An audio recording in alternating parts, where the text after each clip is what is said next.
देखो, अगर कॉम्प्लेक्स के यूनिट टू की बात करते हो ना, तो वैसे तो जो टेक्निकल है वो तो यही है जी, टेलर उलर के क्वेश्चंस आते हैं। टेलर सीरीज है, और मैपिंग है हमारा। ये दो पॉइंट आएगा। टेलर सीरीज है, बाइलीनियर मैपिंग है, कॉम्प्लेक्स इंटीग्रेशन है। कॉम्प्लेक्स इंटीग्रेशन के तीन मेथड हैं। एक तो डायरेक्ट वाला है पहला, एक है कॉशी इंटीग्रल है, और तीसरा अगला है रेजिड्यू है, और ये कॉशी रेजिड्यू है। और इनके एडिशंस में एक दो और चीज है, जिसको हम बोलते हैं सिंगुलरिटी बोलते हैं, और दूसरा क्या बोलते हैं, पोल वोल बोलते हैं निकालने का। ये सब छोटे छोटे पार्ट हैं जो एग्जाम में आता रहता है। और एक लास्ट है जो एप्लीकेशंस है इनका, कहीं का भी इंटीग्रेशंस का एप्लीकेशंस भी है। तो ये जो हमारा पार्ट है, ये हमारा चार पांच पार्ट है जिनको हमें एक एक करके करना है।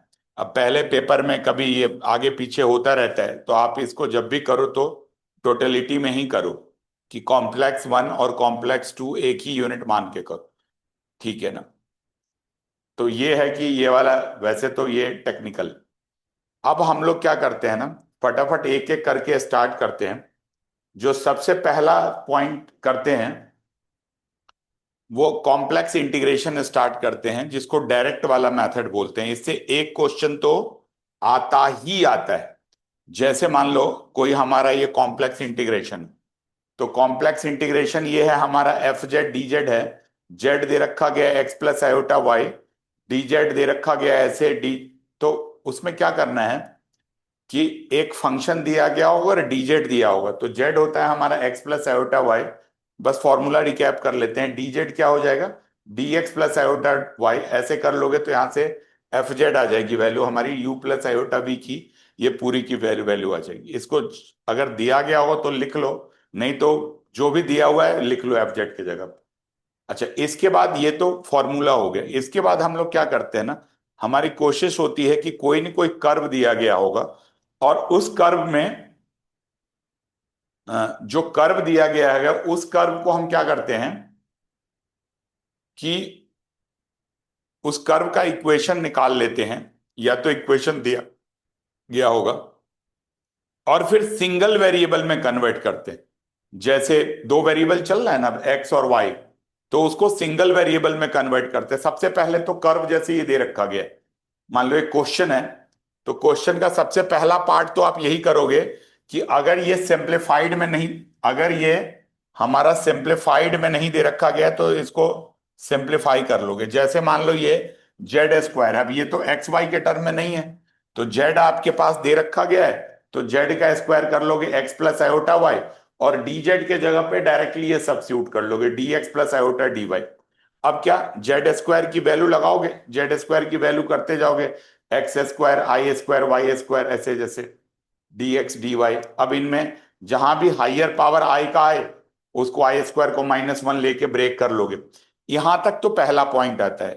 कई बार ये क्वेश्चन जब एग्जाम में आता है तो दो पार्ट या तीन पार्ट में आता है।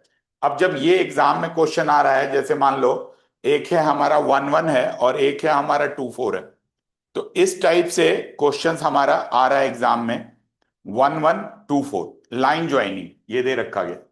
तो लाइन ज्वाइनिंग के लिए आप ये कोऑर्डिनेट ज्योमेट्री का स्ट्रेट लाइन वाला फॉर्मूला याद रख लेना।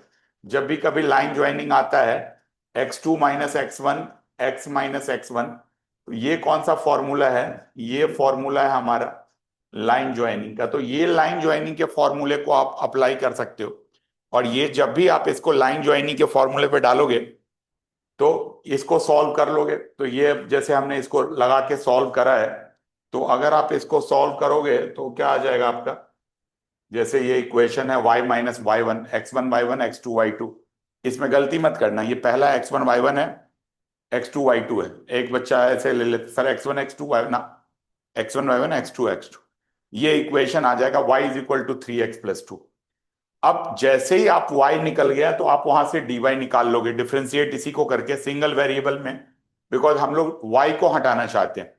तो अब क्या करोगे, y की वैल्यू सारी यहां रख लोगे और ये dx dy रख लोगे, dy की वैल्यू भी dx के टर्म में। अब थोड़ा सा इसको सिंप्लीफाई कर लेना, जैसे 1+3 आयोटा कोई कॉम्प्लेक्स कॉम्प्लेक्स आएगा तो इनको सिंप्लीफाई कर लोगे। सिंप्लीफाई करने के बाद कई बार क्वेश्चन इतना कॉम्प्लिकेटेड आता है, कई बार इतना आता ही नहीं। तो जब आप ये सिंप्लीफाई कर लोगे a+b - होल स्क्वायर का लगा के, उसके बाद नॉर्मल इंटीग्रेशन जो आयोटा वाला इधर ले आओगे, जो ये टाइप है एक तरफ, जो दूसरा टाइप है उसको दूसरी तरफ, और दूसरे तरफ फिर इसको इंटीग्रेट इंटीग्रेट करके फिर नॉर्मल लिमिट लगा लोगे, upper limit minus lower limit, identity वही लगेगी एक्स एंड डी एक्स वाली। तो ये तरीका है जहां से आप मतलब इसको करते हो। ये पॉइंट है जो आपको करना है। अब जैसे मान लो इसी में दूसरा पार्ट क्या दे दिया, कर्व बदल दिया उन्होंने, y = x²।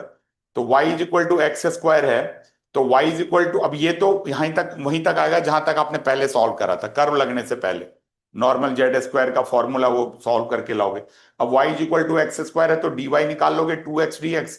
अब dy आ जाएगा हमारा 2x dx, जहां जहां dy है वहां पे कंबाइन कर लो, फिर इनको अलग कर लो, dx को एक साथ कर लो। इंटीग्रेशन तो dx ही करेगा ना, dx एक साथ कर लो, x वाला एक साथ कर लो, इनको अलग अलग कर लो, और y के जगह पे वैल्यू वैल्यू। अब थोड़ा सा कैलकुलेशन ही आता है तो इसको थोड़ा पेशेंसली करना है। लेकिन अच्छी बात क्या है कि पीछे 2 सालों में जो आ रखा है वो क्वेश्चंस हल्के हैं बहुत, मतलब इतना लेंदी लेवल के नहीं है। इनको इंटीग्रेट करके आप निकाल लोगे। अब जैसे स्ट्रेट लाइन दे रखा गया, हाँ वो भी कराता हूं, एक बार ये भी देखते हैं। जैसे अब ये वाला एक क्वेश्चन दे रखा गया, यही है। अब ये कहता है जाना तो यहीं पे है लेकिन डायरेक्ट नहीं जाना है, ऐसे नहीं जाना है। मतलब आपको कैसे जाना है ये थोड़ा ध्यान से देख लो। ये हो सकता है इस टाइप का आ जाए और इसकी आपको जरूरत पड़े आज के क्वेश्चन करने के लिए। ये ऐसे है और ये ऐसे जाना है, मतलब ये नहीं जाना है इस बार, ये नहीं जाना है इस बार, आपको ऐसे जाना है और फिर ऐसे जाना है। तो सबसे पहले तो इसका इक्वेशन निकालोगे। इक्वेशन कैसे आ जाएगा, देखो यहाँ पे कहोगे सर वो वाला फॉर्मूला लगाऊंगा, लगाओगे तो जीरो हो जाएगा बिकॉज डिनोमिनेटर में। तो इनका तरीका है कि y फिक्स है, y कांस्टेंट है, लगाओगे भी डिनोमिनेटर को जीरो लगा के भी तो करोगे, अदरवाइज y फिक्स है तो y को 1 ले लोगे, तो y 1 ले लोगे तो dy = 0 आ जाएगा। और यहाँ पे क्या फिक्स है, x फिक्स है, तो x के जगह पे 2 है, तो x के जगह पे 2 है तो क्या करोगे, मतलब पहला कर्व आप ये ले लो a to c का लिया है, जहां पे हमारा y = 1 है तो जहां जहां 1 है वहां 0 रख लो। और अगर y 1 है तो dy क्या हो जाएगा, 0 ही हो जाएगा कांस्टेंट का। तो 0 रख के नॉर्मल इंटीग्रेट करके पहली वैल्यू आ गई। दूसरा, आप जब सेकेंड टाइप पे जाओगे, सेकेंड में कहाँ जाओगे, सेकेंड में आप इधर को जाओगे। तो इधर को क्या फिक्स दिख रहा है बताओ, इधर को जब ये हॉरिजॉन्टल और वर्टिकल लाइन हो ना तो आप यही फिक्स देख लो कि क्या चेंज नहीं हो रहा है। जो चेंज नहीं हो रहा है वही इक्वेशन है, 2 है। तो x के जगह पे 2 रख लो, तो x के जगह पे 2 रखोगे तो dx = 0 हो जाएगी। तो अगर आप सेकेंड करोगे a to c, हाँ तो यहाँ पे रख लिया, x के जगह पे 2 रख लिया, ये देखो बाकी dx को 0 कर लिया, इनको सॉल्व वॉल्व करके ये i2 निकल आएगी। बस i1 + i2 आप ऐड कर लोगे तो ये आपका क्वेश्चंस आ जाएगा। ठीक है। अब जैसे ये भी देखो, एक और क्वेश्चन इसी टाइप का है। अभी 23 और 24 वाला भी कराता हूं, लेकिन एक बार ये क्वेश्चन देख लेते हैं। जैसे जीरो, जीरो प्लस ऐसे लिखा हुआ है, तो लिखा हुआ है तो इसका मतलब क्या है, नहीं लिखा हुआ है तो 0 + 0 आयोटा और 1 + आयोटा ले लोगे। अगर अब आप इसको सॉल्व करते हो, सॉल्व करोगे तो क्या होगा बताओ, ये x² minus iota y dx आ जाएगा, ये लिखा हुआ है क्वेश्चन। अब सबसे पहला तो इस dz को लिखो, dx + आयोटा dy। लकीली इसमें कुछ सॉल्व करने की जरूरत नहीं, ऑलरेडी दे रखा गया। अब ये अलोंग द कर्व है y = x, तो इसका मतलब ये क्या है, इससे पहले पॉइंट लिख लो आप, ये 0 1 लिख लोगे और ये क्या लिख लोगे, 0 1 लिख लोगे। ये सॉरी, ये x की लिमिट कहां से जा रही है, ये 0 0 से जा रही है 1 1 तक, ये लोअर लिमिट है तो x की लिमिट भी 0 से 1 हो जाएगी और y की लिमिट भी 0 से 1 हो जाएगी। जो भी लिमिट लगाओगे वो आप लिख पाओगे एज इट इज। अभी जैसे ये y = x है, ये y = x² है, तो y = x के लिए करोगे तो क्या करना है, जब y is equal to X है, अब मान लो y को, एक को तो एलिमिनेट करना पड़ेगा, दो है, मान लो हम y को एलिमिनेट करते तो dx मत छेड़ो, dy को चेंज कर लो तो dy is equal to dx आ जाएगी। और अगर आपके पास dy is equal to dx है तो फिर सॉल्व करते रहोगे सारा का सारा, मतलब x करके फिर नॉर्मल इंटीग्रेट करके कैलकुलेट कर लो। तो यही पॉइंट है जहां पे आपको ऐसा क्वेश्चन करना हो, अगर ये है तो यहां से dy निकाल लो, तो 2x dx करोगे, जब x आ जाएगी तो लिमिट फिर x की लगाना फाइनली, अगर कभी y में कन्वर्ट कर लिया तो लिमिट y की लगाना। तो यही है हमारे पास जब हम लोग इंटीग्रेशंस की बात करते हैं। अब ये दे रखा गया y is equal to X square D Y, लगाओगे तो इस पे अप्लाई करोगे। ठीक है, अब जो क्वेश्चंस आ रखा है अपने एग्जाम में,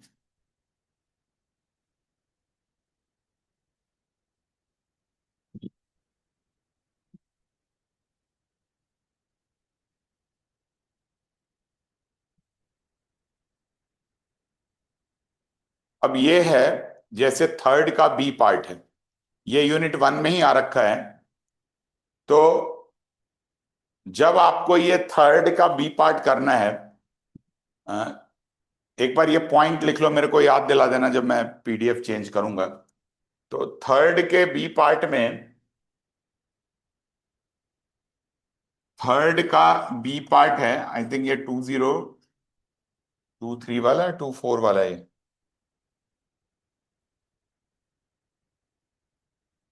23 वाला है, कोई बात नहीं, ये कर्व है, ये है 0 to 2i2। अब ये पॉइंट देखो क्या लिख रहा है, 0 to 2i2 प्लस आई, इस पॉइंट के, और फंक्शन एफ जेड दे रखा गया है, एफ टू जेड प्लस दे टू रखा गया आया है सर। जेड बार, ये कंडीशन दे रखी गई है आपको। सर 2+2 आया लास्ट पॉइंट। अच्छा, लास्ट में 2 + 2i लिखा हुआ है, हाँ। ठीक है, तो अगर आपको जैसे ये वाली कंडीशंस लगानी है तो क्या करोगे, इसका मतलब कोई ज्यादा समस्या नहीं है। सबसे पहले तो ये पॉइंट मार्क करो, ये क्या है, ये जीरो है, जीरो कहने का मतलब क्या है, x0 y0, तो ये 0 0 पॉइंट है। ये 2 है, ओनली रियल है तो इमेजिनरी जीरो होता है, तो आप लिख लेते हो, ये 2 0 आ जाएगा। ये अगला कौन सा है हमारा, 2i है, तो 2i कहने का मतलब है कि 2i है तो रियल नहीं है, 2i को आप कैसे लिखोगे, 0 + 2i लिखोगे तो 0 2 लिख लोगे। और अगला क्या है हमारा, 2 + 2i है, तो रियल भी 2 है, इमेजिनरी भी 2i, तो 2i लिखोगे तो ये 0 2 आ जाएगा, और ये जो है हमारा 2 2 है। अब ये आपको कहता है कि इस कर्व का आपको इंटीग्रेट करना है, मतलब पाथ ऐसे जाएगी। अब ये देखो प्रॉब्लम क्या है इस पाथ का, कि पाथ में, अब मान लो इसका नाम ले लो, OABCD, डी क्या, ओ ही लिखो। अब ये पूरा का पूरा देखो क्या क्या होता है, इंटीग्रेट का कोई पार्ट करना है तो आप कैसे लिखोगे, F Z D Z लिखोगे, फॉर्मूला यही होता है। अगर आप इंटीग्रेशन निकालोगे, F Z दे रखा गया है जेड बार, और DZ आपको पता ही है, DZ अभी लिख लो कोई बात नहीं। अब अगली बार करोगे तो जेड बार आपको पता है x - i/y, और DZ का क्या है, dx + i/dy, ये लिखते हो, यहां तक तो सेम आएगा। अब इनके इसके बाद हर एक कर्व आएगा और कर्व रख के इंटीग्रेट करना पड़ेगा। जैसे पाथ वन ले लो, पहला पाथ वन क्या ले लोगे, अलोंग ओए है, तो ओए में क्या फिक्स आएगी बताओ, ये इक्वेशन है, इसमें हॉरिजॉन्टल है, तो आप देखो क्या फिक्स है, y0 है, तो इसका आ जाएगा y0, और y0 आ जाएगा तो dy = 0। अब अगर आप पाथ वन इसको इंटीग्रेशन I1 ले लोगे, तो I1 क्या हो जाएगा, जहां जहां y है वहां वहां जीरो रखो, x को मत छेड़ना, x - i/0 dx है, i/dy 0, और x की लिमिट कहां से आ रही है, 0 से 2 आ रही है। तो अब अगर आप इसको सॉल्व कर लोगे तो ये तो x ही आ जाएगा, x² / 2, 0 से 2, तो 4/2, तो ये 2 आ जाएगी। तो ये पहला पाथ वन में आ जाएगा। तो मैं यही कह रहा था आपको जब करा रहा था, तो जो अभी हमारे रिसेंट में क्वेश्चंस आए हैं वो ज्यादा कॉम्प्लिकेटेड नहीं है, वो सब सिंपल सिंपल है, मतलब इंटीग्रेशन कॉम्प्लिकेटेड नहीं। ऐसे अगर मान लो पाथ टू टू ले लोगे, अब पाथ टू ओ भी कर लोगे। नहीं नहीं, पाथ टू क्या है हमारा, ए बी है। अब ए बी भी वर्टिकल लाइन है, तो वर्टिकल लाइन में देखो क्या कांस्टेंट है, ये एक्स कांस्टेंट है। तो लिख लो X is equal to two, लिख लो। इसमें वो फॉर्मूला मत लगाना, वो ऑब्लिक लाइन हो तब लगाना। अब ये इसका मतलब D x is equal to zero हो जाएगा। तो आई टू लगा हुए, तो यहां जहां जहां पे एक्स है वहां टू रखना है, और जहां जहां पे डी एक्स है वहां जीरो रखना है। तो zero plus iota D Y आ जाएगा। और वाई की लिमिट कहां से जा रही है, जीरो टू टू तक। तो ऐसे करके आप इसको सॉल्व कर लो। ऐसे अगर मैं मान लो यहीं पे लिख देता हूं पाथ थ्री लिख लेता हूं। पाथ थ्री हमारा मान लो बीसी है, तो क्या फिक्स है बताओ, ये हॉरिजॉन्टल है, यहाँ पे y की वैल्यू फिक्स है। तो y is equal to two ले लोगे, dy is equal to zero रख के इंटीग्रेट कर पाओगे। ऐसे ही पाथ फोर है, तो कहीं का भी पाथ है तो क्या करोगे, जहां भी पाथ है तो जैसे सी ओ लिख लो, सी ओ का लिख लो। अब सी ओ में क्या फिक्स है बताओ, ये फिक्स है, एक्स कोऑर्डिनेट फिक्स है, तो X is equal to zero ले लो, D x is equal to zero लेके सबको इस पे सब्स्टिट्यूट करो, तो आपका सारा इंटीग्रेशन आ जाएगा। सबको ऐड कर लोगे, कैलकुलेशन मिस्टेक नहीं करोगे, तो पूरे के पूरे नंबर मिलेंगे। 6 नंबर हो, 5 नंबर हो, 8 नंबर हो, जितने भी होंगे। ठीक है ना, 6 नंबर का ही होगा ज्यादातर। ठीक है ना, पहले ही 8 का आता था, 7 का भी देते थे, थोड़ा लंबा देते थे, 7 8 का देते थे, थोड़ा 7 का देते थे। तो इस टाइप से आप कर पाओगे। तो ये आपका 2023 का क्वेश्चन। ऐसे ही अगर हम बात कर लें,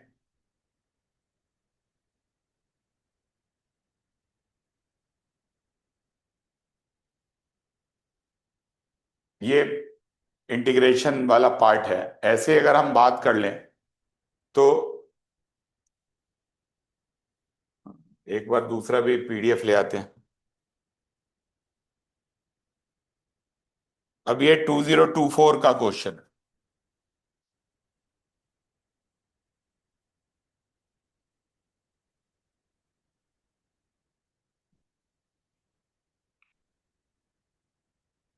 यही वाला है, बी पार्ट है, थर्ड का बी पार्ट।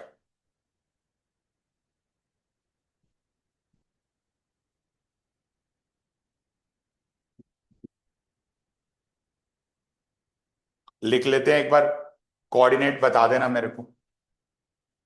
0 i - 1 + आयोटा, यही है, क्लॉकवाइज भी दिया हुआ है, डायरेक्शन भी दे रखा है इन्होंने। ये है 2024 का, क्या लिखा हुआ है बताओ। 2024 का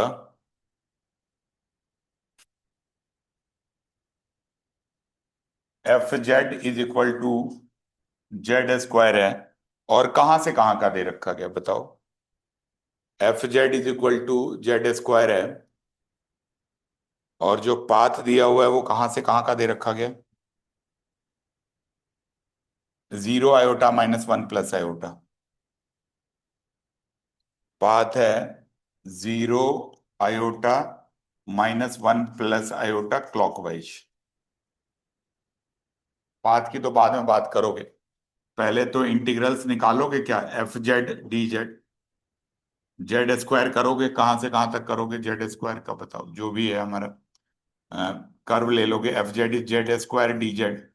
अब जेड स्क्वायर आप लिखते ही हो, एक्स माइनस आयोटा वाई का होल स्क्वायर करोगे, तो ये आ जाएगा 2xy इंटू डी जेड, क्या होगा, d x plus iota D y. ये आ जाएगा। अब ये पाथ वाथ बनाओगे तो हो जाएगा, इसमें कोई दिक्कत नहीं। पहला पॉइंट ये तो 0 0 है जी, लिख लिया आपने 0 0। दूसरा पॉइंट आयोटा है, आयोटा कहने का मतलब ये जीरो है, आयोटा कहने का मतलब 0 + 1 आयोटा, तो 0 1 आ जाएगा। और तीसरा है हमारा -1 + आयोटा, तो -1 + आयोटा, तो -1 1 आ जाएगा। तो x का -1 और y का 1, x का -1 और y का 1, तो यही आएगा, ये वाला पाथ आ जाएगा। ये O है, ये A है, ये B ले लो। ये ऐसे जाना है क्लॉक आपको कैसे जाना है, क्लॉकवाइज जाना है, तो ये जाना है, ये जाना है, ये जाना है। अब इसका कर्व लिखोगे, अलोंग ओ बी लोगे, तो ओ बी आप वही लगाना, ऑब्लिक वाला लगाना, y minus y one, y2 minus y one, x2 minus x one, x minus x one. तो ये आ जाएगा y is equal to minus x. तो यहां से dy is equal to minus d x change हो जाएगी। अलोंग बी ए आ जाएगा, तो बी ए तो हॉरिजॉन्टल लाइन है। अब ये वन वन है और ये भी हमारा क्या है, जीरो वन। तो फिक्स क्या हो जाएगा, वन है तो y is equal to one आ जाएगा।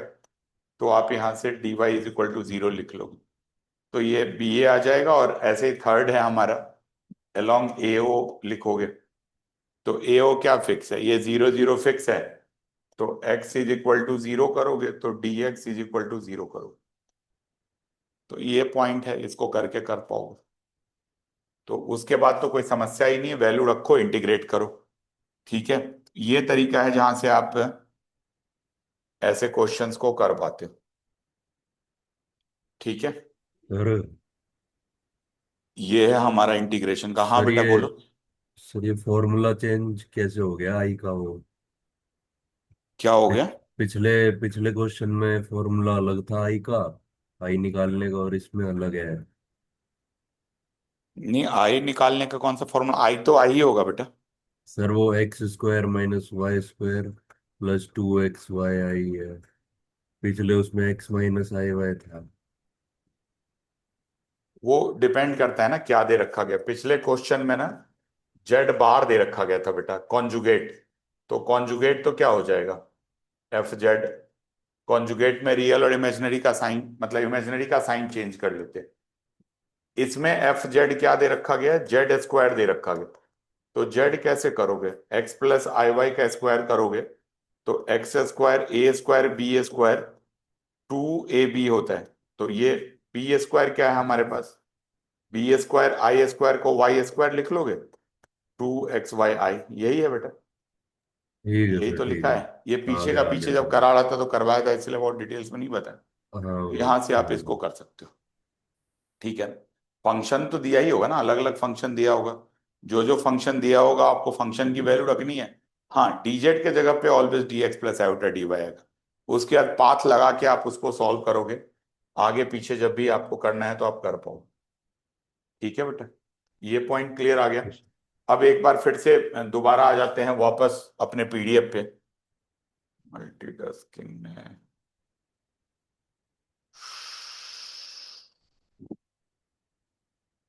तो ये वाला देखो, ये फर्स्ट यूनिट का था। कई बार क्या होता है कि ये कोई पैरामेट्रिक फॉर्म में भी दे देते हैं, टी यू के टर्म में भी दे देंगे। जैसे दे रखा गया है x is t y is equal to t square. तो इस केसेस में दोनों को टी में ही लिख लो। जैसे एक्स टी है तो डी एक्स क्या आ जाएगा, अगर एक्स टी है तो डी एक्स लिख लोगे डी टी, और वाई टी स्क्वायर है तो डी वाई भी लिख लोगे टू वाई डी टी। तो यहां से वैल्यू रख लोगे सारा, x square d t two i d t, सारी वैल्यू वैल्यू रखते चले जाओगे। रखते चलेंगे टी के टर्म में, कहोगे सर टी का लिमिट कैसे निकालेंगे, तो टी के लिमिट के लिए एक्स या वाई का लिमिट चेक कर लोगे। एक्स का लिमिट क्या है, वन से टू है, और एक्स टी के बराबर है, तो टी का लिमिट भी वन से टू हो जाएगा। तो वन से टू रख करके सारा इंटीग्रेट कर लोगे। तो ये इसी टाइप का है। अब ऐसे कभी सर्कल आता है, तो सर्कल का था, सर्कल का ये फॉर्मूला है x square Y square r square है। तो इनका ना, इनको ना पैरामेट्रिक फॉर्म में ऐसे लिखते हैं। इनका ना एक एक इनके, क्या हो गया,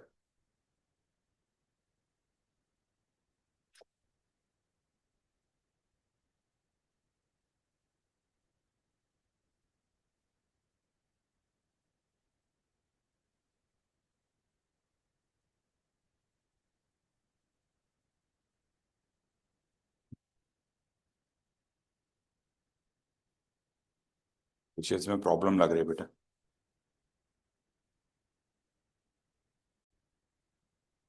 अब देखो, एक दूसरा कौन सा टाइप होता है जो सर्कल का टाइप होता है। तो सर्कल का ना याद रख लेना, कभी भी x square Y square r square होता है, तो इनको ना हम लोग ऐसे लिखते हैं, z is equal to r e raise to power iota theta. ये गलत लिखा हुआ है, ओनली जेड होता है, ये मॉड जेड नहीं होता है। मॉड जेड तो आर ही आएगा, ये थोड़ी राइटिंग मिस्टेक्स है। तो ये z is equal to r e raise to power iota theta होता है, और mod z is equal to r होता है। तो इसका फॉर्मूला होता है z minus zero is equal to r होता है। तो ये फॉर्मूला है जहां से आप मतलब इस सर्कल के पार्ट की करते रेडियस निकालते हैं, और ये सेंटर होता है और ये आर रेडियस होता है और ये पॉइंट होता है। तो ये फॉर्मूला होता है जिनका सेंटर 0 0 होता है और रेडियस आर होता है। तो इस टाइप से करते हैं। अब कैसा क्वेश्चन आता है, जैसे ऐसे सर्कल दे रखा गया है, जेड इज इक्वल टू 3 है। वैसे तो इसके लिए एक और मेथड होता है, जिस मेथड को हम लोग क्या बोलते हैं, जैसे जेड इज इक्वल टू 3 है तो इस मेथड को अ, हम लोग बोलते हैं कॉची इंटीग्रल मेथड। लेकिन पहले इस मेथड की बात कर लेते हैं। जैसे दे रखा गया circle with centre 0 0, circle with centre 0 0 है हमारा, और रेडियस आर है।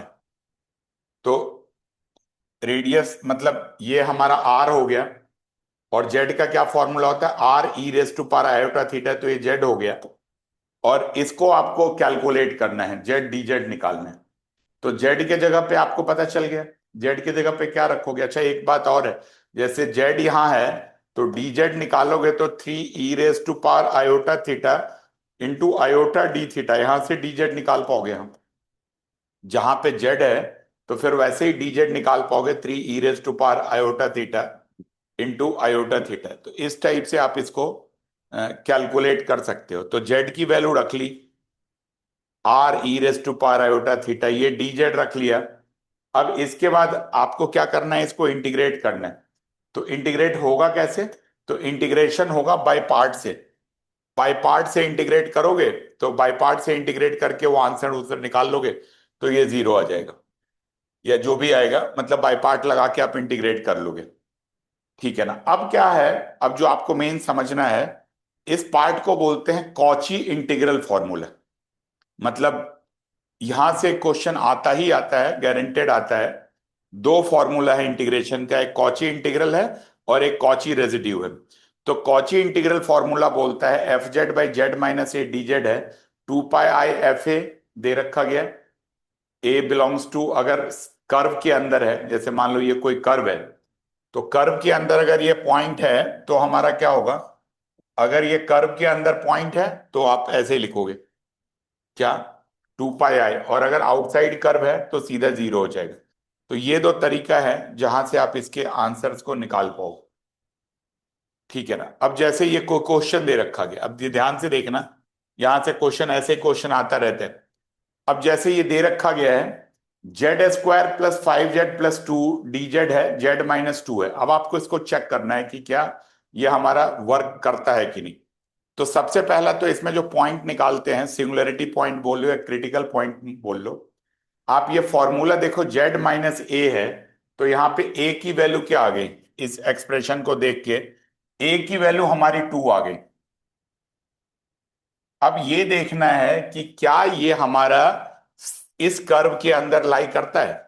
तो ये कर्व क्या है, ये आपको पता है, जेड माइनस अभी बताया है आर है, तो ये रेडियस होता है। तो ये 0 0 पे 3 रेडियस के अंदर है, ये 3 0, और ये क्या रखोगे -3 0, ये 3 रेडियस के अंदर कर्व है। तो अगर 3 रेडियस के अंदर कर्व है और आपका जो पॉइंट है वो 2 0 है, तो 2 0 यहीं पे लाई करता है, अंदर लाई करता है। मतलब ये जो पॉइंट है ये कर्व के इनसाइड है। तो रूल क्या कहता है, 2 π i × f है। अच्छा f क्या होता है, ये पूरा फंक्शन नहीं होता है, f जो ऊपर वाला होता है वही f होता है। तो आपको f निकालो अलग से फटाफट, जहां भी आप f निकालते हो। जैसे एफ जेड लिख लो, क्या लिख लोगे, एफ जेड लिख लोगे यही चीज, Z square plus 5z plus 2, और उसके बाद जेड के जगह पे 2 रख लोगे तो आपका ये आंसर आ जाएगा। तो जो भी आप मतलब वैल्यू कैलकुलेट करके रखोगे, 32 π यहाँ पे आ रहा है। जैसे ये जेड स्क्वायर है, जेड के जगह पे 2 रखोगे तो 16 आ जाएगा, 16 इंटू 2 π है।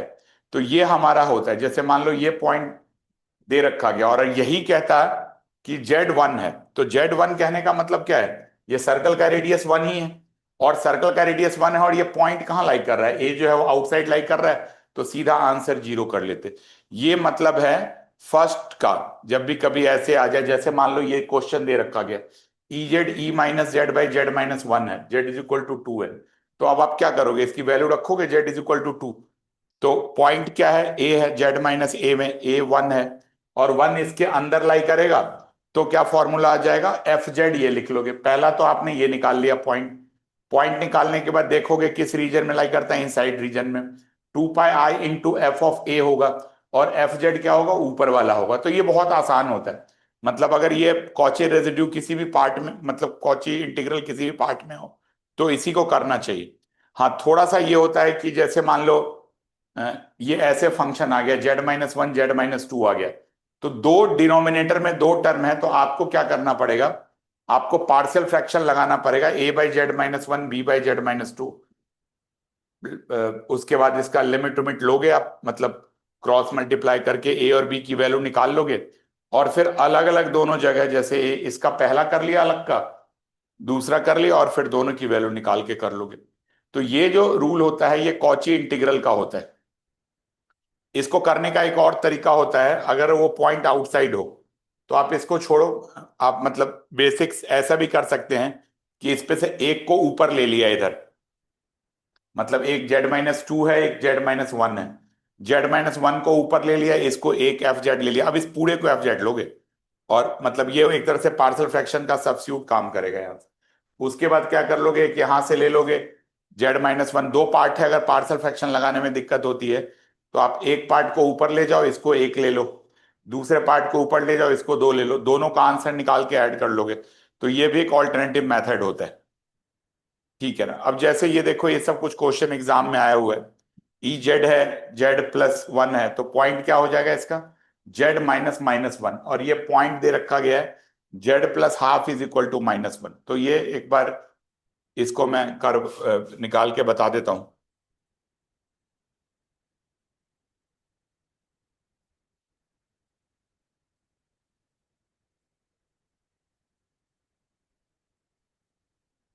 देखो ये है, इसको लिखो z-1 इज इक्वल टू 1। तो ये पॉइंट -½ 0 है, यहां से 1 डिस्टेंस निकालोगे, 1 डिस्टेंस करोगे तो क्या होगा, ½ 0 यहां आ जाएगा और 1 डिस्टेंस इधर करोगे तो -3/2 इधर आ जाएगा। अब इनमें जो पॉइंट निकालना है वो क्या निकालना है आपको, जो पॉइंट है वो -1 है, तो -1 तो यहाँ आ जाएगा, तो इसका मतलब इनसाइड लाई करेगा, तो इनसाइड लाई करेगा तो सीधा फॉर्मूला वही लगता रहेगा 2 पाई करके। तो इस टाइप से ना देख लोगे, जितने भी क्वेश्चन है यही आया हुआ है आपके 2024 वाले में या 2023 वाले में, सेम क्वेश्चन आ रखा है, एग्जैक्टली सेम है। तो आप इसको दो पार्ट में डिवाइड कर लोगे, ये z-1 है, ये z+1 है। अब ये आउटसाइड लाई करेगा, मेन आपका यही इनसाइड वाला है। तो इनको करने का अगेन दो तरीका है, एक तो ये है कि इसको ऊपर ले जाओ, ऐसे करके कर लो, और ये एफ जेड लिख लो, इसकी वैल्यू निकाल लो, एक वैल्यू मतलब एफ जेड करके जेड के जगह पे वैल्यू रखोगे तो ये वाला आपका पॉइंट आ जाएगा। एक दूसरा मेथड है, ये मेथड सीधा आ जाएगा, जो आउटसाइड पॉइंट निकालने की जरूरत नहीं। एक दूसरा मेथड है, जब आप इसको पार्शियल फ्रैक्शन से लगा के, ये पार्शियल फ्रैक्शन लगा लोगे, पार्शियल फ्रैक्शन ए बी की वैल्यू ने, इसको तो बाहर रख लो, इन पे पार्शियल फ्रैक्शन लगा लो, इनका अलग इनका अलग, लेकिन ये पॉइंट क्या है, आउटसाइड द रीजन है, तो इसका नहीं होगा, 0 हो जाएगा, इसकी वैल्यू निकाल लोगे, दोनों से आंसर सेम आएगा, आंसर से बिल्कुल अलग नहीं आएगा, सेम सेम आंसर आएगा। अब जैसे देखो कुछ अदर देन अलजेब्रा भी होगा तो कोई दिक्कत नहीं, 1 2 है तो पहले पार्शियल फ्रैक्शन से ब्रेक करोगे, जैसे अभी तक ब्रेक करते आ रहे हो। अब ब्रेक करने के बाद एक बार क्या करोगे, ब्रेक करके एफ जेड लिख लिया, ब्रेक करके एफ जेड लिखोगे तो क्या हो जाएगा, एफ जेड में वही आ जाएगा, एफ जेड मतलब क्या है हमारा, ये है sin πz स्क्वायर। तो एक बार 2 पाई इंटू F2 हो जाएगा, -2 पाई इंटू F1 हो जाएगा। अब एक बार जेड के जहां जहां भी जेड है, एक बार आप उसके जगह पे क्या रख लोगे, 2 रख लोगे तो ये आ जाएगा, जहां जहां 1 रख लोगे तो ये 1 आ जाएगा। इस टाइप से आप कर पाओगे, जैसे ये वाला फंडा है।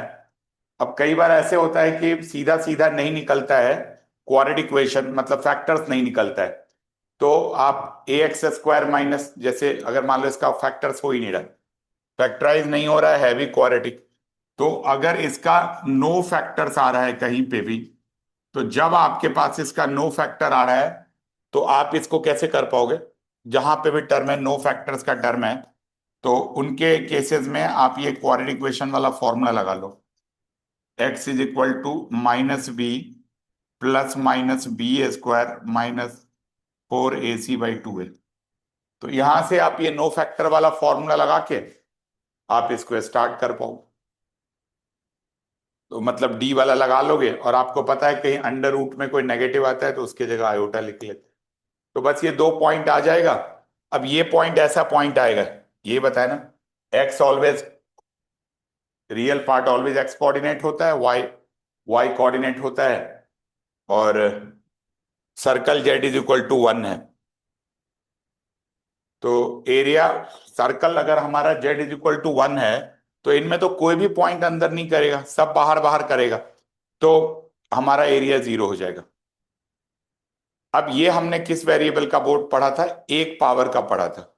अब यही रूल कहता है कि अगर हमारा ये पावर n+1 हो जाए, ठीक है ना, n+1 पावर हो जाए तो कैसे करोगे? कहीं का भी ये z है, अगर हमारा ये पावर n+1 हो जाए तो फॉर्मूला में क्या चेंज होता है? बस ये चेंज हो जाता है, 2πi वो सेम रहता है, यहाँ पे n फैक्टोरियल हो जाता है और ये fna हो जाता है। मतलब एक एक्स्ट्रा करोगे तो n कर लोगे, अगर यहां से n-1 करोगे तो फिर, लेकिन यही याद करो, यही ज्यादा बेटर है। जैसे मान लो 2 स्क्वायर है तो पावर क्या हो गया? n+1 2 हो गया तो n की जगह 1 हो गया, तो 2π 1 फैक्टोरियल f'1, f क्या है? ऊपर वाला पार्ट है। अगर 3 है तो 2πi/2 फैक्टोरियल f" है। इस टाइप से कर लोगे। जैसे मान लो ये क्वेश्चन है, e⁻² है और ये है हमारा z-1 का होल स्क्वायर dz है। अब अगर हमारे पास करोगे तो पॉइंट तो आ गया, 1 आ गया, पावर 2 है तो 2 वाला लगा दोगे, 2π f'1, और f क्या है हमारा? जो ऊपर वाला फंक्शन है f है। तो ऊपर वाला फंक्शन क्या है? e⁻²z। तो आप यहां से e⁻²z इसकी कैलकुलेट कर लोगे। तो 2z का करोगे, डिफ्रेंशिएट करोगे 2z × 2, तो सीधा सीधा ही फॉर्मूला लग जाना। ऐसे ही जैसे हमारा ये क्वेश्चन है, ये हमारा z-1 z+1 का होल स्क्वायर z-2 है। अब क्या है ना, एक तो तरीका है कि पार्शियल फ्रैक्शन लगाओ, इसको अलग अलग ब्रेक करो, इस पे नॉर्मल लगेगा। ये पॉइंट कौन सा है? z इज इक्वल टू 3 है तो सारे इनसाइड है, तो सारे इनसाइड है तो कुछ कर ही नहीं सकते, आपको पार्शियल फ्रैक्शन लगा के सॉल्व करके इसको देखना पड़ेगा।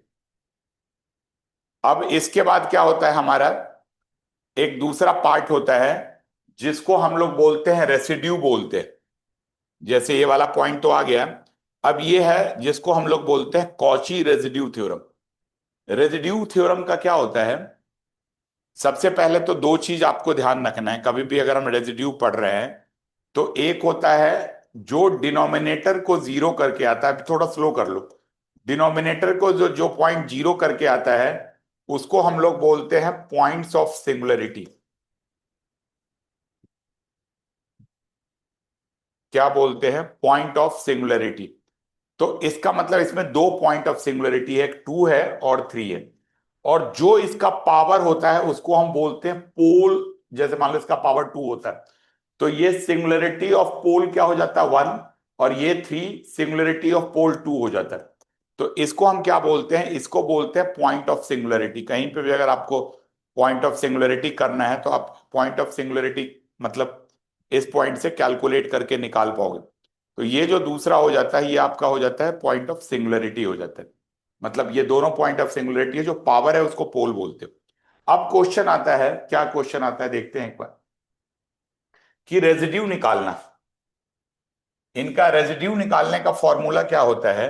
रेजिड्यू निकालते कहां पे हो? तो सिंगुलरिटी पॉइंट पे निकालते हो, जैसे 2 और 3 पे रेजिड्यू होएगा। और कहता है अगर इसका पोल 1 है, मतलब पावर 1 है इसका, तो क्या होता है? जिसका भी रेजिड्यू निकाल ले हो, जैसे z-2 का निकाल ले हो तो z-2 निकालोगे इंटू fz करोगे, जबकि fz यहां पे याद रखना ये पूरा होता है। कॉची में fz न्यूमरेटर होता है लेकिन यहां पे पूरा z होता है। तो जिस भी पॉइंट का निकालना है तो z-2 पे निकालना है, तो क्या फॉर्मूला हो जाएगा? z-2 इंटू होल मतलब fz। ऐसे ही और बाद में लिमिट लगा लेंगे z → z0 का। तो ये जो हमारा फॉर्मूला है ये ये ये इसको हम लोग बोलते हैं पॉइंट ऑफ सिंगुलरिटी निकालना। और पॉइंट ऑफ सिंगुलरिटी निकालने के बाद रेजिड्यू निकालना। जैसे कहीं का भी है, जैसे मान लो अ, जैसे ये क्वेश्चन है, आपको रेजिड्यू एट 1 निकालना है, तो ये पॉइंट आ गया, तो 1 z-1 कर लोगे, ये पूरा फंक्शन एक टर्म कट ही जाता है, उसके बाद लिमिट रखो। जैसे ये है हमारा रेजिड्यू एट 2 निकालना है, तो क्या z-2, ये पूरा फंक्शन तो कट जाता है एक पॉइंट, फिर उसके बाद लिमिट रखोगे, तो ये हमारा रेजिड्यू एट 2 हो जाता है। मतलब यही तरीका है। अब क्वेश्चन आता है कि सर अगर हमें इंटीग्रेट करना है इसको, अगर हमें इसका इंटीग्रेशन निकालना है, तो इंटीग्रेशन निकालना है तो क्या करते हैं ना, जब भी इंटीग्रेशन निकालना है, इसको बोलते हैं integration by Cauchy residue formula. ये जो टॉपिक है ये क्या है हमारा, integration by Cauchy residue formula.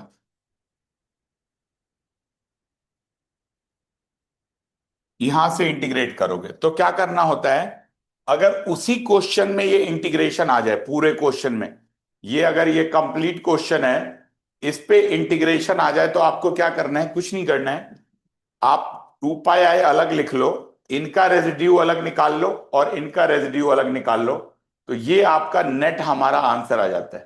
जैसे इस क्वेश्चन का है, पहले रेजिड्यू निकाला था हमने इसका इसका, तो ये बोलते हैं Cauchy, integration by Cauchy residue formula. तो दो इंटीग्रेशन हो गया, एक किससे इंटीग्रेशन हो गया, कॉची रेजिड्यू से हो गया, और एक दूसरा इंटीग्रेशन किससे हो गया हमारा, नॉर्मल इंटीग्रल फॉर्मूला से हो गया, कॉची इंटीग्रल से हो गया।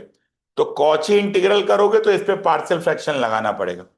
कॉची रेजिड्यू में पार्शियल फ्रैक्शन की जरूरत नहीं होती है, लेकिन एक बात ध्यान से रखना, एग्जाम में अगर रेजिड्यू बोल रहे हैं तो रेजिड्यू अप्लाई करना, कॉची इंटीग्रल बोल रहे हैं तो कॉची इंटीग्रल अप्लाई करना, कुछ नहीं बोल रहे हैं तब तो आपके पास फ्रीडम है कि आप उसको कैसे यूज कर सकते हो। अब एक ऐसा ही है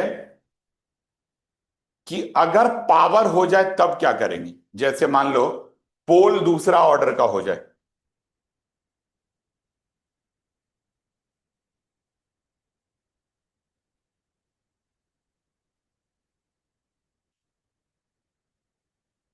ये पीडीएफ कहीं चला गया है लेकिन कोई बात नहीं, जैसे हमारा किसी और ऑर्डर का पोल हो जाए,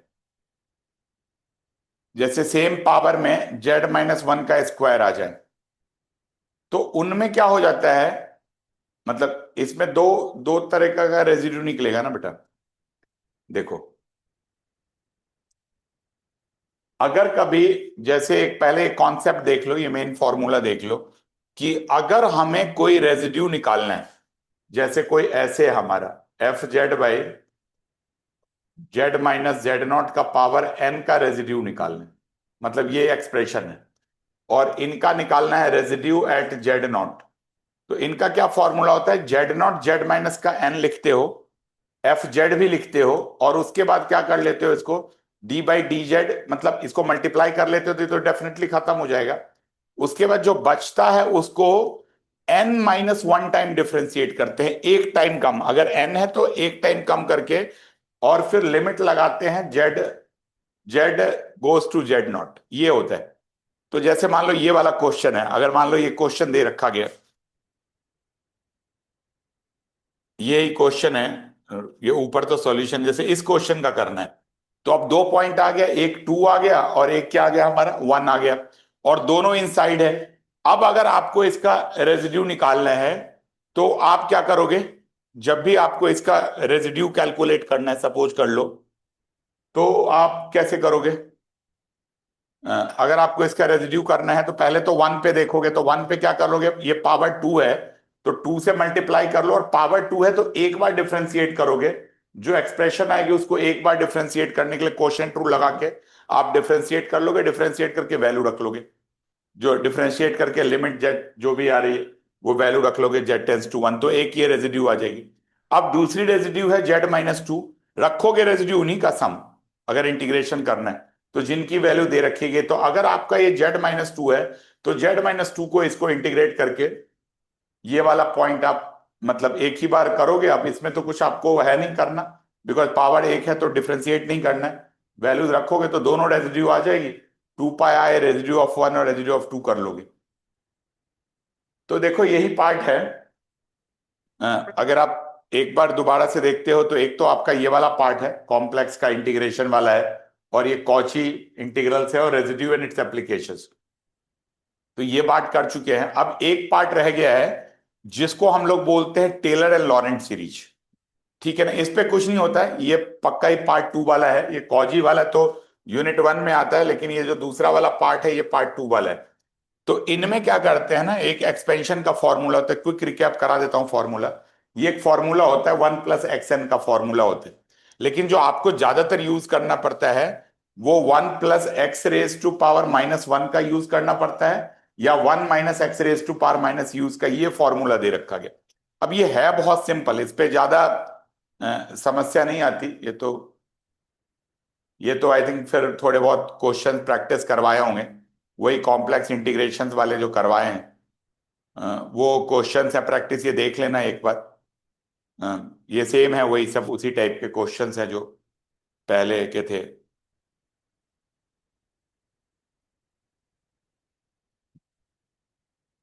हाँ, यहां से टेलर्स आ गया। तो ये मेन फॉर्मूला है, 1 और 2 का है। अब आपको क्या करना है कि इनका ना आइडेंटिटी होता है, ये फॉर्मूला दे रखा गया। अब आइडेंटिटी क्या होता है कि कभी अगर इसको एक्सपेंड, हमेशा वैलिड नहीं होता, ये तब वैलिड होएगा अगर मान लो x <1 है तो उसको आप x कॉमन बाहर ले लो, और बाहर लेने के बाद ये 1/x+1 आ जाता है, फिर इस पे आइडेंटिटी लगा लो। मतलब बेसिकली आप यही समझो कि ये तब है जब ये हमारा <1 है। अगर 1 से थोड़ा भी ग्रेटर होगा तो नहीं कर पाओगे। मतलब तो उसके लिए क्या करते हैं ना, कोई चीज 1 से बिगर है तो हम क्या करते हैं ना, उसको धीरे से कॉमन ले लेते हैं, और कॉमन लेकर के हम ये पार्ट अप्लाई कर लेते हैं। तो यही है, जैसे मान लो अब जैसे क्वेश्चन है, यहां से क्वेश्चन देखो, जैसे क्वेश्चन एग्जाम में आता है, तो अगर ये जैसे क्वेश्चन देखोगे, अब आराम आराम से देखो। जैसे ये 2+x दिया हुआ है और क्वेश्चन में दे रखा गया है कि x <2। तो x <2 है तो आपको क्या करना पड़ेगा, <1 वाला फॉर्मेट बनाना पड़ेगा। तो <1 अगर मान लो x <2 है, तो अगर आप इधर ले आओगे तो ये क्या हो जाएगा, 2/x <1।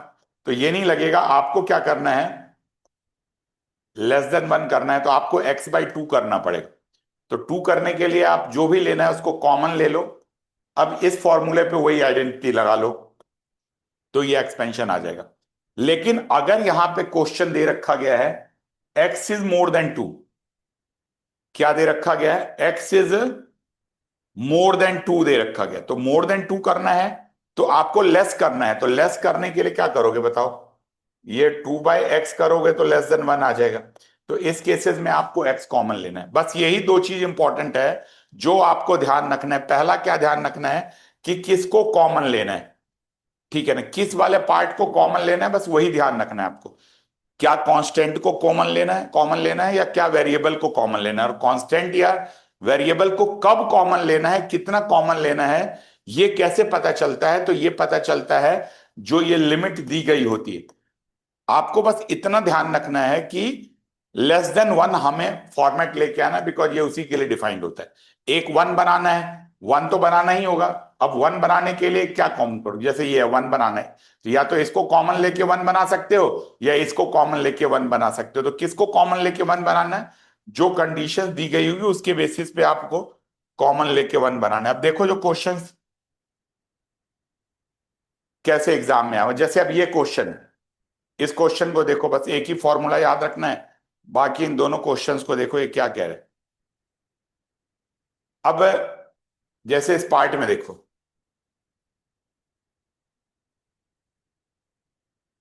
इसमें क्या दे रखा गया आपका, x <3। तो अगर इसको <1 करना है तो यही आएगा, क्योंकि अगर इसको करोगे तो <1 नहीं आएगा। <1 करना है इसका मतलब है हमें x/3 चाहिए। x/3 कब आएगा, जब आप यहां से 3 कॉमन ले लोगे। तो 3 कॉमन लेके x/3 कर लिया, और बिकॉज फॉर्मूला में 1 - x होता है तो एक और माइनस कॉमन ले लिया यहाँ पे, कि 1 - x आ गया, ये नीचे आ गया, इसको ऊपर ले जाओगे, अब एक्सपेंशन लगा लोगे, यही बना। तो ये फॉर्मूला आप ध्यान से रखोगे तो मतलब आसान है करना। अगर ये <3 है तो 1 <3/x होगा। तो 3/x करने के लिए फिर आपको x कॉमन लेना पड़ेगा। अगर सेकेंड पार्ट की बात करते हो तो सेकेंड पार्ट में अगर आप x कॉमन लेते हो, कहाँ है हमारा सेकेंड पार्ट में, x कॉमन ले लिया, देखो x कॉमन ले लिया, ऐसे आ गया। अब ये तो 1 माइनस ऑटोमेटिकली है, ऊपर ले जाओ, एक्सपेंड कर दो, ये आपका होता है। अब जैसे ये है क्वेश्चन, मेनली एग्जाम में आपको ऐसे क्वेश्चन आते हैं, वो तो समझाने के लिए क्वेश्चन बताया जिसमें एक से ज्यादा हो। जैसे मान लो ऐसे दे रखा गया, एक तो z-2 दे रखा गया है, एक z-3 दे रखा गया। तो उस केसेस में क्या करोगे, पहले इनका पार्शियल फ्रैक्शन लगाओ, जिस मेथड से आप ए बी की वैल्यू निकालते हो पार्शियल फ्रैक्शन लगा लो। पार्शियल फ्रैक्शन लगाने के बाद ये आ गया। अब इसके बाद केसेस देखो, दो केसेस दे रखा गया है, जो केसेस दे रखा गया उस केसेस के हिसाब से करोगे। पहला केसेस क्या कह रहा है, केस कह रहा है z <2। अब जरा यहां ध्यान से देखना, ये स्लो, थोड़ा सा स्लो बताता हूं इसको कि आप इसको कर सको। ये वन शॉट में यही होता है बेटा, कई बार थोड़ा सा स्पीड मेंटेन करना पड़ता है, कई बार बढ़ाना पड़ता है, कई बार घटाना पड़ता है। तो देखो, एक जैसे आप पहला केस कर रहे हो z <1, तो z <1 है, तो <1 करने के लिए क्या करना पड़ेगा, कौन सा बेस्ट तरीका है, z/2 करना पड़ेगा। तो आप 2 से डिवाइड कर लोगे इधर वाले में, z/2 में। अच्छा, कोई चीज अगर दे रखा गया है, z अगर <2 है तो 3 से भी कम होगा, बिकॉज अगला कंसर्न 3 के साथ क्या करना है, तो z <3 हो जाएगा, तो z/3 <1 आ जाएगा। तो यहां भी 3 कॉमन लेना है, तो यहां पे देखो 3 कॉमन ले लिया, यहाँ 2 कॉमन ले लिया, फिर इसको चेंज करके फिर वो फॉर्मूला लगा लिया। तो बस आपको एक ही चीज देखना है कि कहां से कॉमन क्या लेके आ रहे हैं। तो यही एक्सपेंशन है हमारे पास, ठीक है। जैसे ये वाला आ गया। अब दूसरा केस है कि जब 2 से 3 है। अच्छा, इनमें इनमें तो सारा पॉजिटिव पॉजिटिव ही जा रहा है, मतलब पावर हाइयर जा रहा है, तो उसको टेलर सीरीज बोलते हैं। और एक भी अगर पावर डिनोमिनेटर डिक्रीजिंग हो गया, मतलब जब आपने जेड वेड कॉमन ले लिया तो डिक्रीजिंग हो गया, तो जब आपने डिक्रीजिंग कर लिया तो आप उस सीरीज को लॉरेंट सीरीज बोलते हैं। यही डिफरेंस है टेलर और लॉरेंट में, और कोई नहीं है। फॉर्मूला दोनों बाइनोमियल एक्सपेंशन से ही आता है। तो जैसे मान लो ये क्वेश्चन दे रखा गया है, 1/z-3 z-2, सॉल्व वॉल्व करते जाओगे सारा, 3z/3 - 1, ये सारा का सारा सॉल्व आप अप्लाई करते जाओगे, जहां से भी अप्लाई करोगे। तो अप्लाई से करने के बाद क्या होगा, इसको आप जैसे 2 से 3 है, तो 2 से 3 है तो देखो क्या होगा, आगे बीच वाला आ गया। अगर आपके पास, ध्यान से देखना, z 2 से 3 है, तो पहले इस पार्ट का देखो, इसके लिए कब <1 हो जाएगा, जब 2/z <1 हो जाएगा। तो जो 2 वाला है उसमें z कॉमन लेना, और ये कब हो जाएगा, z/3 <1 होगा। तो जिसमें 3 है उसमें से ये वाला कॉमन लेना। तो ये यहां से 0.3 वाले में से इधर कॉमन ले लिया, इधर वाले में से z ले लिया। अब ये एक्सपेंड कर लोगे, ये भी एक्सपेंड कर लोगे, बिकॉज z नीचे आ रहा है, डिनोमिनेटर में आ रहा है। तो ऐसे एक्सपेंशन को हम लोग लॉरेंट एक्सपेंशन बोलते हैं। तो इस टाइप से आप क्या कर लोगे, टेलर का भी कर लोगे, और इसी टाइप से आप इसके लॉरेंट का भी कर लोगे, ठीक है ना। अब ये तीसरा केस कहता है मोर देन वाला। देखो, अगर ये मोर देन है तो क्या करोगे, z <3 तो कैसे कैसे <1 होगा, जब 3/z आएगा तो <1 होगा। तो इसका मतलब यहां पे आपको z नीचे लाना है, तो z कॉमन लेना पड़ेगा। अब ये क्या है, z <3 है, तो <2 भी आ जाएगा, तो z <2। अब <1 कैसे आएगा, <1 तब आएगा जब 2/z करोगे, तो ये वाला हमारा पॉइंट आ जाएगा। अब इनको आप क्या करोगे, इनकी वैल्यू सारी निकाल लोगे, ठीक है। बस ये हमारा जो एक्सपेंशंस है, ये इसको हम लोग क्या बोलते हैं, Laurent expansions, Taylor and Laurent expansions. अब इनके ना कुछ क्वेश्चंस और करे हुए हैं, तो ये आई थिंक ये सेम चीज पीडीएफ रिपीट हो गई शायद, नहीं अलग अलग पीडीएफ है।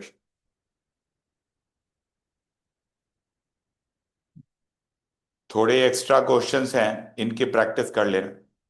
जैसे ये आया हुआ है आपके 2024 वाले में, यही क्वेश्चन आया हुआ पीडीएफ में भेज रखा है। टेलर्स बनाना है, लॉरेंट बनाना है, तो आपको पहले तो ये फैक्टर्स उक्टर्स बना लो। फैक्टर्स बनाने के बाद फॉर टेलर्स आपको मतलब जेड को ऊपर रखना है तो जेड इज लेस देन 1 कर लो, तो ये टेलर्स लग जाएगा।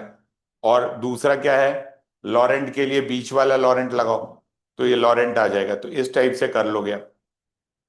अब ये भी आया हुआ, आई थिंक ये 2023 का आया हुआ है, कब का आया हुआ है अभी रिसेंट में।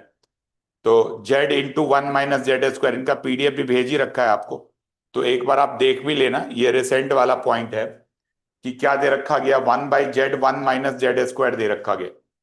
तो आप इनको स्प्लिट कर लोगे। अब स्प्लिट करके 3 बार आएगा, 3 बार आप वैल्यूज निकाल लोगे, और वैल्यूज निकालने के बाद फिर आप उसको ओपन करोगे। ठीक है ना, ये ओपन ओपन कर लोगे तो ये सीरीज आ जाएगा। तो एग्जैक्टली सेम है। ऐसा ही एक और है, ये थोड़ा सा कॉम्प्लिकेटेड है। वही करोगे, आपको हर जगह पार्शियल फ्रैक्शन लगाना है। पार्शियल फ्रैक्शन लगाने के बाद ब्रेक हो जाएगी, उसके बाद कॉमन लेके देखोगे कि कौन कौन सा केस आता है। कई बार क्या होता है कि जैसे मान लो ये z+1 दिया हुआ है, तो आप हर ब्लॉक को ना z+1 से ही ब्रेक कर लो। जैसे जेड, ये कहोगे सर यहाँ तो है ही नहीं, तो कोई बात नहीं, +1 - 1 लिख लो। यहाँ z+1 है तो इसको मत छेड़ो, इसको z-2 को +1 - 3 करके फिर वो ब्लॉक बना के कर लो। तो ये तरीका है जहां से आप इसको कर पाओगे। तो ये तो जो पॉइंट है, ये कौन सा वाला पॉइंट था, ये आपका पॉइंट टेलर्स वाला था। अब टेलर्स के बाद तो ऑलमोस्ट सारे टॉपिक हो गए हैं। अब एक टॉपिक है जिसको बोलते हैं कन्फर्मल मैपिंग। ठीक है ना, ये कन्फर्मल मैपिंग में क्या होता है, बाइलिनियर मैपिंग होता है, एक जगह से दूसरे जगह को मैप करना होता है। ठीक है ना, तो इनमें अब थोड़ा सा स्लो समझ लो। मैपिंग में क्या होता है कि अगर मान लो आपके पास कोई W दे रखा गया, मतलब कोई एक फंक्शन Z दे रखा गया है और कोई एक W दे रखा गया। ठीक है ना, एक फंक्शन आपका क्या दे रखा गया, Z दे रखा गया है, और एक आपका W दे रखा गया। तो Z में तो जो कॉम्प्लेक्स, दोनों कॉम्प्लेक्स नंबर है, ये है x+i, और W है हमारा u+i। ठीक है ना, तो आपको क्या करना है, इससे इस पे एक मैपिंग से दूसरे मैपिंग में आपको जाना है, मतलब ट्रांसफर करना है, एक तरह से शिफ्टिंग करनी है आपको। तो यही दे रखा गया है, जेड का है x+i और डब्ल्यू का है u+i। तो कोई ना कोई रूल दिया गया होगा, जिस रूल से आपको शिफ्ट करना है। जैसे रूल कहता है W = z बार, सबसे सिंपल है। तो इसका मतलब क्या होगा, u किस कहां शिफ्ट हो गया x, लेकिन v कहां शिफ्ट हो जाएगा y। ऐसे W = z² है, तो ये ओपन ओपन अभी करते आ रहे हो पूरे कॉम्प्लेक्स में। तो u कहां शिफ्ट हो जाएगा, x² - y², और v कहां शिफ्ट हो जाएगा 2xy में। तो इस टाइप से आप सारे के सारे पॉइंट जो है मैपिंग वाले कर पाओगे। जैसे 1/z दे रखा गया W का, तो W का यही आपसे पूछते हैं कि ये मैपिंग बताओ। W का 1/z दिया हुआ है, तो 1/z करके रेशनलाइज करके वैल्यू निकाल लोगे। तो ये अब u किसके बराबर हो गया, इसके बराबर हो गया, v किसके बराबर हो गया, इसके बराबर। कई बार क्या करते हैं, इसमें लिमिट दे देते हैं। जैसे मान लो v की लिमिट दे देंगे, और कई बार ऐसा होता है कि एक्स वाई की लिमिट दे देंगे। तो देखना, जैसे W = 1/z है, तो इसका मतलब z भी तो 1/W के बराबर है। तो अगर आप देखना, अगर आपको x और y के लिमिट दे रखे गए, तो इनको तो फिर u+i को ही रियलाइज करो। ठीक है ना, तो आपका अगर लिमिट दे रखा गया तो ठीक है, अदरवाइज ये सीधा सीधा ही लिख लोगे। तो सारा काम कहाँ का है, लिमिट का है। जितना लिमिट दे रखा गया आप उस लिमिट के बेसिस पे कर पाओगे। जैसे ये क्वेश्चन देखो, W क्या दे रखा गया है, z-1, और W क्या दे रखा गया है, z-2। तो अगर आपको जैसे लिमिट निकालना है, W का निकालना है, तो रूल निकालना है जी। तो W के जगह, Z के जगह पे x+i कर लो, फिर रेशनलाइज रेशनलाइज कर लो। फिर जब आप करोगे, तो रेशनलाइज करोगे तो क्या हो जाएगा, जो u है हमारा वो रियल पार्ट के इक्वल हो जाएगा, और जो v है वो कहां हो जाएगा, इमेजिनरी पार्ट के इक्वल हो जाएगा। तो इसको करके देखना, इससे भी एक क्वेश्चन आता ही आता है, गारंटी आता है। अब ना कुछ कुछ और फॉर्मूला है जिन पे क्वेश्चन आता है एग्जाम में। जैसे बोलते हैं कॉफिशिएंट ऑफ मैग्निफिकेशन बोलते हैं। तो कॉफिशिएंट ऑफ मैग्निफिकेशन का क्या मतलब होता है, ये समझ लो। कि जैसे मान लो अ, आप ऐसे समझो कि दोनों नंबर को, कॉम्प्लेक्स नंबर को आपने चेंज कर लिया। जैसे एक z है, तो r E raise to power iota theta ले लिया, पोलर फॉर्म में कर लिया, और डब्ल्यू है rho E raise to power iota phi ले लिया। ऐसे दोनों को आपने पोलर में कन्वर्ट कर लिया। पोलर में कन्वर्ट करने के बाद कॉफिशिएंट ऑफ मैग्निफिकेशन, मैग्निफिकेशन मतलब ये इसका मैग्नीट्यूड होता है, ये इसका मैग्नीट्यूड होता है। तो कॉफिशिएंट ऑफ मैग्निफिकेशन अगर कभी भी निकालना हो तो नए वाले ट्रांसफॉर्मेशंस का मैग्नीट्यूड बाय पुराने वाले ट्रांसफॉर्मेशंस का मैग्नीट्यूड निकाल पाओगे। जैसे ये सबको एग्जाम में आया भी हुआ है, ऐसे आया हुआ W is equal to Z square है, और एक पॉइंट जेड ऐसे दे रखा गया, जेड स्क्वायर निकालोगे तो ये आ गया। अब इसको आपने पोलर फॉर्म में निकाल लिया। नहीं भी निकालोगे पोलर फॉर्म में, अगर ओनली मैग्निफिकेशन है तो जरूरत नहीं है, बिकॉज ये तो मैग्नीट्यूड आप ऐसे भी निकाल पाओगे ए स्क्वायर प्लस बी स्क्वायर से। तो आप इनको सॉल्व कर लो, 3 स्क्वायर 4 स्क्वायर 25/√5। तो ये आप यहां से पूरा का पूरा सॉल्व करके, मतलब ये 5 आ जाएगा, एक √5 आ जाएगा, नया वाला 5 है, पुराना वाला यहां लिखा ही हुआ है, पुराना वाला √5 है, तो ये मैग्निफिकेशन आ जाएगा। तो ये अगर पार्ट आता है तो रिलेटिवली ये हो सकता है कि आपके 3 नंबर वाले में भी आ जाए। अब ये कुछ फॉर्मूला देखो निकालने का, ये फॉर्मूला होता है, डब्ल्यू रूल दिया गया होगा, डब्ल्यू फाइंड करो, जेड फाइंड करो, मैग्नीट्यूड कोफिशिएंट ऑफ मैग्निफिकेशन से ऐसे निकाल लोगे। ठीक है ना, जैसे ये फंक्शन दे रखा गया है, ये दे रखा गया है जेड क्यूब है, जेड क्यूब निकाल लो, इसका मैग्नीट्यूड निकाल लो, इसका मैग्नीट्यूड निकाल लो, डिवाइड कर लो, कोफिशिएंट ऑफ मैग्निफिकेशन आ जाता है। दूसरा पार्ट है एंगल ऑफ रोटेशन से। तो एंगल ऑफ रोटेशन जैसे ये आर का है और ये फाई का है, तो फाई माइनस थीटा निकाल लेते हो तो इसको एंगल ऑफ रोटेशन बोलते हैं। कई बार क्या होता है, एक क्वेश्चन आता है उन्हीं में 2-3 चीज पूछ लेते हैं। जैसे ये है एंगल ऑफ रोटेशन निकालना है, तो आप अभी स्टार्ट में जब ये वन शॉट स्टार्ट किया था तभी बताया था कि इसको करना कैसे है। तो इसमें आप वैल्यू निकाल लो थीटा वैल्यू की, ये दोबारा से लिखा हुआ है, एंगल ऑफ रोटेशन यहां से निकल जाएगा। और ये हमारा क्या हो गया, नेक्स्ट वाला है, ये इसी का एंगल ऑफ रोटेशन निकालना है, तो यहां से आप एंगल ऑफ रोटेशन कैलकुलेट कर सकते हो। ये सब जगह एंगल ऑफ रोटेशन निकालने का ही है। मैपिंग दे रखा गया, मैपिंग कैलकुलेट करो, एंगल ऑफ रोटेशन आप यहां से निकाल सकते हो।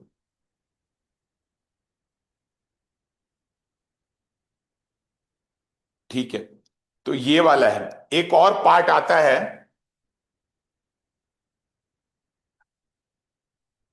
उसका पीडीएफ अभी मिल नहीं रहा था, तो वो बता देता हूं। जब पॉइंट्स दिया गया हो और मैं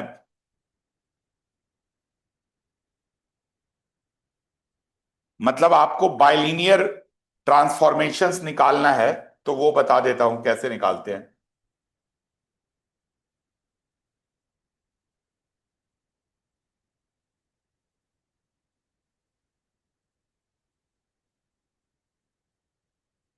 जब ना पॉइंट्स दिया हो, इसको भी बोलते हैं बाइलिनियर ट्रांसफॉर्मेशंस।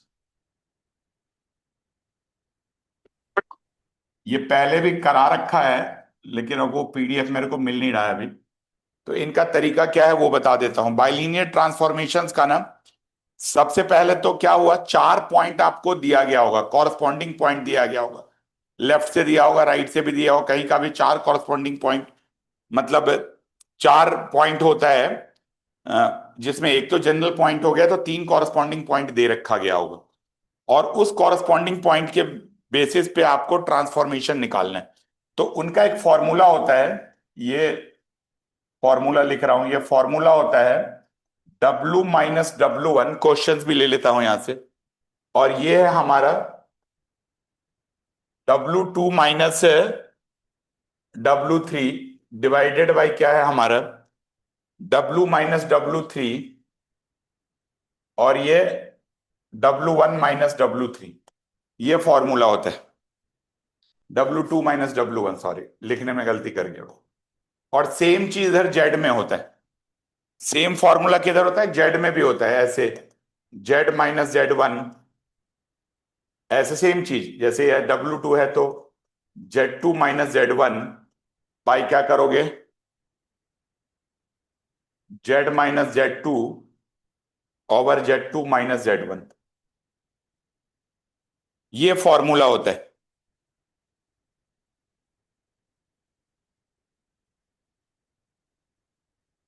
ठीक है, और इसमें क्या होता है, आपको कॉरस्पॉन्डिंग पॉइंट दिया गया होता है। मतलब ये कौन सा ट्रांसफॉर्मेशन है, ये W is equal to f z का ट्रांसफॉर्मेशन।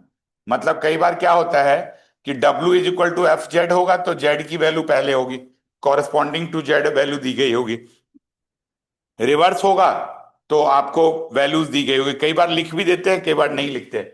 जैसे ये लिख दिया है 1 - i-1, ये तीन, सॉरी मैंने गलत लिखा, I-1 और आयोटा, ये पॉइंट आ गया, आप 1 है। ये I और 1 में डिफरेंस नहीं समझ में आता ना बेटा। I है, माइनस आयोटा है और 1 है, ये पहला पॉइंट है। और दूसरा पॉइंट है जो हमारा पॉइंट दे रखा गया है, वो है हमारा जो कॉरस्पॉन्ड कर रहा है 0 1 इंफिनिटी, ऐसे कॉरस्पॉन्ड कर रहा है। तो ये जेड वाला है, ये डब्लू वाला है, मतलब ये यहां जा रहा है, ये यहां जा रहा है, ये यहां जा रहा है, इस टाइप के।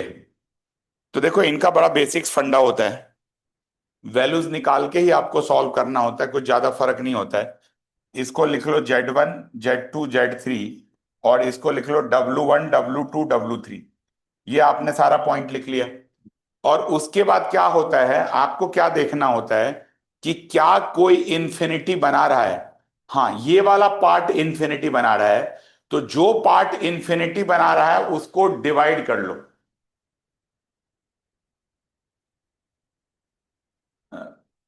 जो भी पार्ट हमारा इंफिनिटी बना रहा है, आपको क्या करना है, उसको डिवाइड कर लेना है। एक ये गलती हो गई, इधर W2 होगा ना बेटा, उसको डिवाइड कर लो। अब देखो इसमें कौन सा इंफिनिटी बना है, W3।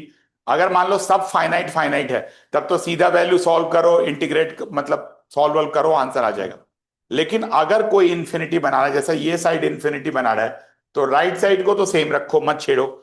जो इंफिनिटी बना रहा है, W3 इंफिनिटी बना रहा है ना, तो बस आप इसको ना W3 से डिवाइड कर दो, इसको, इस टर्म को।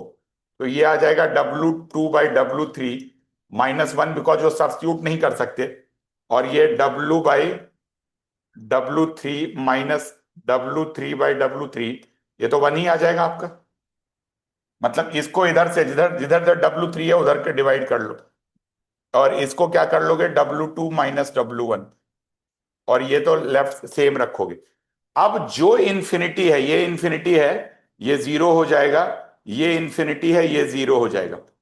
उसके बाद आप सारी वैल्यू रखो, और जो नॉर्मल कॉम्प्लेक्स का रूल होता है, क्या, जहां पे आप नॉर्मली कॉम्प्लेक्स को आप रेशनलाइज करके रियलाइज करके बनाते हो, वैसे करोगे तो ये आपका आंसर आ जाएगा। तो ये तरीका है जिस पार्ट को हम लोग बोलते हैं बाइलिनियर ट्रांसफॉर्मेशन। तो बाइलिनियर ट्रांसफॉर्मेशन में दो टाइप का, इनफैक्ट 3 टाइप का क्वेश्चन आ गया। एक तो W से Z से W को कन्वर्ट करो, या W से Z को कन्वर्ट करो, और लिमिट दिया होगा तो लिमिट लगा लेना, जो भी लिमिट दिया होगा। अगर X का लिमिट है तो UV को चेंज कर लो, मतलब UV को रेशनलाइज रियलाइज करो। और अगर UV का लिमिट दे रखा गया तो XY को रियलाइज करो। एक तो वो टाइप आ गया। दूसरा क्या आ गया, मैग्निफिकेशंस और एंगल ऑफ रोटेशंस, ये टाइप 2 आ गया। और टाइप 3 हमारा क्या आ जाएगा, टाइप 3 जो आ गया, ये वाला दे रखा गया, जब 4 पॉइंट दे रखा गया है, तो आपको ये बोलना है कि W से Z में जाना है, Z से W में जाना है, तो ये तो भी यही फॉर्मूला लगेगा। W से Z में जाना है तो भी आपका ये फॉर्मूला लगेगा। तो इस टाइप से आप इसको कर पाओगे। तो ये कोशिश करी है पूरा एक बार ये वन शॉट में सारे के सारे टॉपिक को कवर करने की। इसमें 1 वाला भी टॉपिक था और इसमें 2 वाला भी टॉपिक था।